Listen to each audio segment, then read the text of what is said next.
a new chapter of your class 10th, metals and non-metals.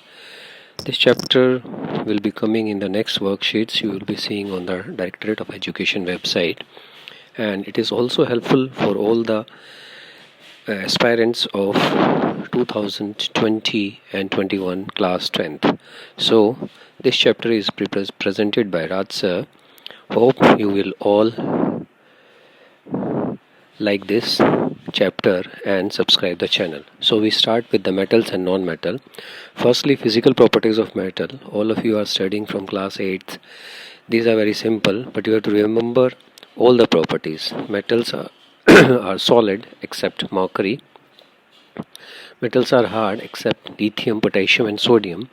For the class 10th point of view, you have to remember these exceptions, because generally 1 mark question come from these exceptions, that name a metal which is liquid at room temperature, name the metals which are soft. So these exceptions are more important.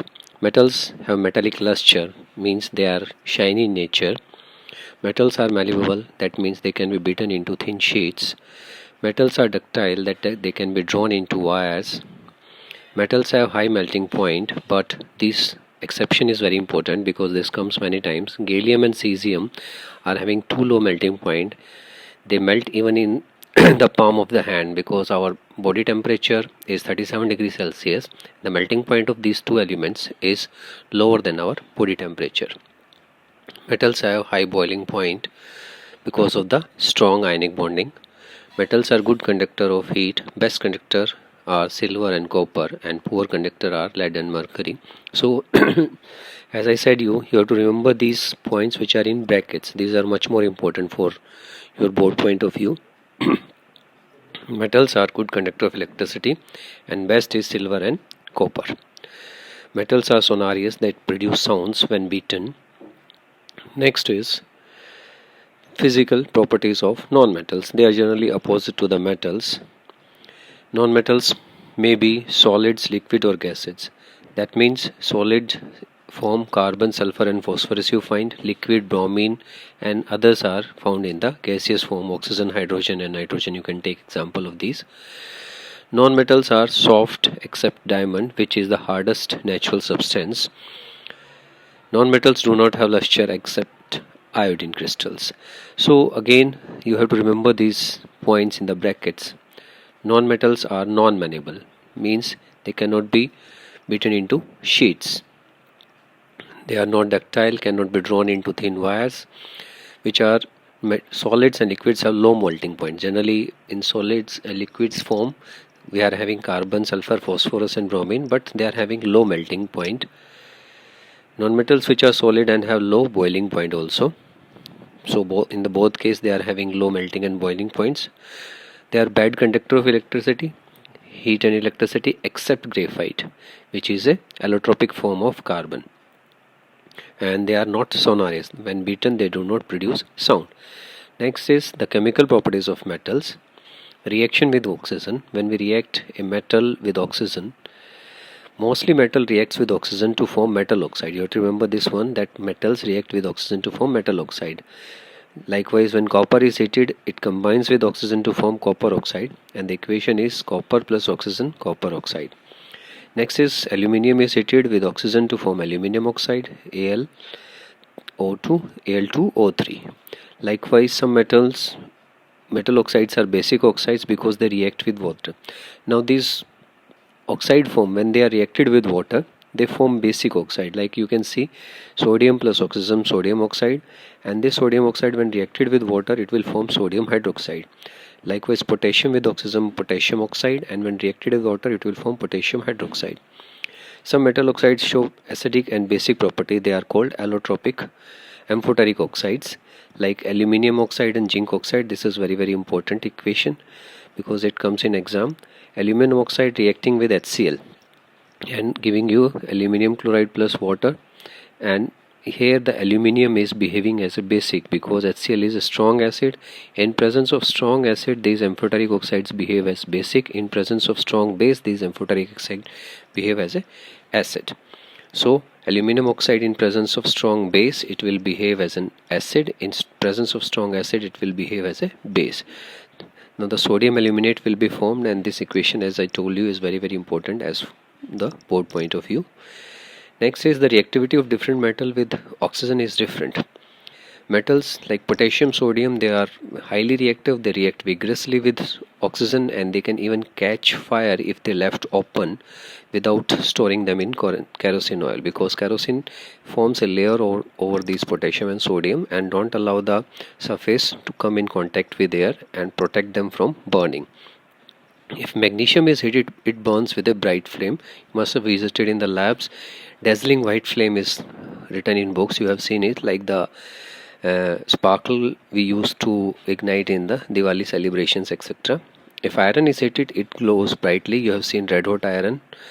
If copper is heated, does not burn, forms a black coating over copper oxide. It doesn't burn like the iron, it forms a black color coating. Silver and gold does not react with oxygen even at a high temperature also. Some metals like magnesium, aluminium, zinc, lead, etc. forms an oxide layer over it which prevent further oxidation, and they are called self-protecting metals. This is very important because that's why we are nowadays using the doors and windows frames of aluminium oxide. They don't require any painting because they don't have any corrosive effects, because they don't react with oxygen. So the further oxidation is protected. They are already having the aluminium oxide layer, or they have been treated with the aluminium oxide. That's why the aluminium oxide, zinc oxide, lead oxide and magnesium oxide layered metals are being more used nowadays. Next is reaction with water. Metals react with water to form metal hydroxide. You can see, we have seen in the last slide also, sodium reacting water to form sodium hydroxide, and what they are giving, it is giving hydrogen gas. You have to remember this, when metal reacts with water they are giving hydrogen gas. Potassium reacting with water giving hydrogen gas. Calcium reacting with water with hydrogen gas. Aluminium also hydrogen gas, and iron also hydrogen gas. Now when you read these things in books, the water is different. Sodium and potassium can react with the cold water. Calcium can react slowly with the water, and even calcium will start floating because the hydrogen bubbles will stick to the calcium and they will bring this calcium upwards. Aluminium and iron, they required hot and steam in that conditions. The reactivity of different metals with water, sodium and potassium react violently with cold water to form sodium hydroxide, and hydrogen catches fire. Calcium reacts violently with water to form calcium hydroxide, and water does not catch fire. Magnesium and reacts only with hot water for magnesium hydroxide, and hydrogen gas will be formed. Metal like zinc, aluminium and iron react only with steam to form the metal oxides. So you can see aluminium and iron, they are not forming hydroxide, they are forming metal oxides. And like copper, silver, gold do not react with water. So these points are very important, because when an activity based question, you have to write increasing and decreasing reactivity of metals with water. So you have to remember this, with what these metals are reacting. Reaction of metals with acid. As we have studied in the last slides, metals behaving as a metal oxide basic in nature. When they are reacting with acid, they are forming a type of reaction called neutralization reaction. Magnesium reacting with HCl to form magnesium chloride and hydrogen gas will be released. Aluminium reacting with HCl to form aluminium chloride and hydrogen gas will be released. Zinc reacting with HCl and zinc chloride and hydrogen gas will be released. Iron reacting with HCl, iron chloride and hydrogen gas will be released. So the reactivity varies from metal to metal. From the above metal, the decreasing order of reactivity, magnesium is most reactive as compared to aluminium, zinc and iron. Copper, silver and gold do not react with dilute acid HCl. Hydrogen gas is not evolved when metal react with nitric acid, because it is a strong oxidizing agent and it oxidizes the hydrogen produced to water and itself reduces to oxides of nitrogen. So you have to remember that hydrogen gas is not evolved when metals react with HNO3, because here the HNO3 is acting as a strong oxidizing agent, and the hydrogen which is produced during the reaction will produce to water and itself reduce to oxides of nitrogen. Oxide to hydrogen produced to water. That means it will react with the HNO3 releasing oxygen, and the hydrogen will react with that oxygen to give water itself. Next is copper reacting with HNO3. You can see the equation. Copper nitrate is forming, and you can see that water plus nitrogen oxides. So this is how they are acting as a oxidizing agent. No hydrogen gas is formed. Next is reaction of metal with metal salt solutions. So a more reactive metal displaces a less reactive metal from the salt solution. Displacement reaction. Magnesium displaces copper from copper sulfate solution. Magnesium and copper sulfate. Magnesium sulfate plus copper will be giving you magnesium plus copper sulfate will be giving magnesium sulfate and copper. Zinc displaces copper from copper sulfate solution. Zinc, copper sulfate, zinc sulfate and copper. The more reactive will displace the less reactive. Iron displaces copper from copper sulfate solution. And iron plus copper sulfate, so iron sulfate and copper. So you can see in this diagram also, blue copper sulfate solution, magnesium powder is poured on over it. So the copper sulfate solution and magnesium powder, colorless magnesium sulfate solution will be formed, and pieces of copper you can find at the bottom of the test tubes after 15 to 20 minutes of the reaction. You can see in this also, this is the another reaction in which blue color of the copper sulfate, iron nail we have dipped. After 15 to 20 minutes we see that the color decolorizes to green color. That means the iron sulfate has been formed. Next is reactivity series. This you have to learn. You have to read 2-3 times every day and you will learn it. The most reactive to less reactive we are going: potassium, sodium, calcium, magnesium, aluminium, zinc, iron, lead, hydrogen, copper, mercury, silver, gold. So this is the reactivity series. How do metals and non-metals react? Metals lose electron and become positive ions, so they are called electropositive metals elements. And the atomic number of sodium is 11. The electronic configuration is 281. That means it is having one valence electron and it will lose one electron from forms a sodium ion. That means Na plus. The elements which loses electron, it will form sodium ion. Sodium plus sodium ion plus one electron will be lost. You can see the electronic configuration change in case of sodium and sodium ion. Magnesium, then it is having 282. It will lose 2 electrons and it will form Mg2 plus. Non-metals, they will gain electron and become negative ions, so they are called electronegative elements. The atomic number of chlorine is 7. Its electronic configuration, you can say 287. 7 electrons in the outermost valence shell, and 1 electron it will gain to form Cl minus, that means chlorine ion.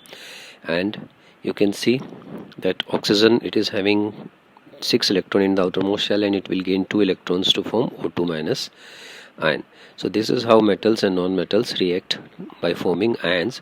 So we can say formation of sodium chloride, how the formation takes place. We have the metal sodium, it is having 1 electron in the outermost shell, and chlorine, it is having 7 electrons in the outermost shell.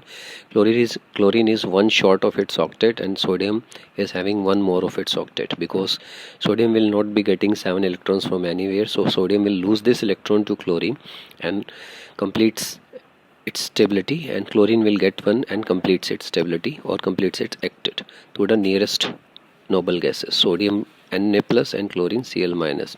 So the atomic number of Na is 11, the electronic configuration 281. 1 valence electron it loses and the configuration becomes 28, and chlorine 1 gain, configuration becomes 288. So this is known as the ionic bonding. Likewise we can form it with the magnesium chloride molecule. Magnesium having 2 extra electron, and chlorine 2 molecules, 2 atoms of chlorine will come to form magnesium chloride. Ionic compounds, electrovalent compounds. Electrovalent compounds are formed by the transfer of electrons from a metal to a non-metal.